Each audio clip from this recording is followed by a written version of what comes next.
What exactly is Sam Bankman-Fried's defense for what happened? His defense, it comes again. It boils down to he messed up.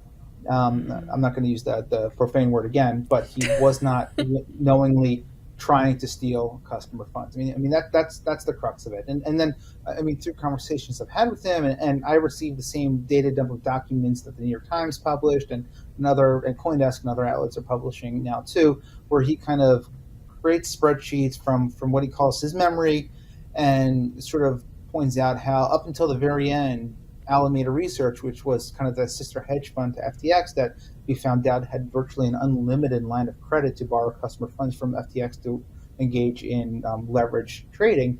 Um, they were solvent up until kind of the very end, and his contention really is that Changpeng Zhao, the founder and CEO of Binance, who Binance is the largest crypto exchange in the world, and actually was FTX's first investor, more or less orchestrated a run on FTT, which is kind of an exchange token that is not stock but trades like or traded like stock in FTX, and then a bunch of other tokens that were closely affiliated with Sam, and to which Alameda Research was highly leveraged in. And so, kind of what he says is that absent what he sees as an acute run on tokens closely associated with his empire, he would have been okay.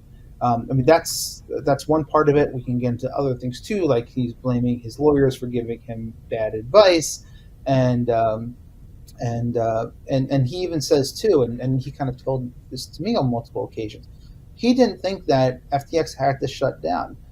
He said that right up until the point where he resigned as CEO, he was getting funding offers in the billions of dollars. I can now report that that big funding offer came from Justin Sun, who's a controversial figure in his own right, founded Tron, and is right now also being sued by the SEC for the issuance of unregistered securities. And he says that there were other like nine-figure funding deals that were coming through even after he resigned. So he also says, aside from his defense that he didn't knowingly do anything wrong, he says that he's very critical of the current leadership, which where he disagrees with the path that they're going, and thinks that the exchange could have remained solvent, could have stayed open, and could have helped make customers whole, as opposed to going through this arduous bankruptcy process.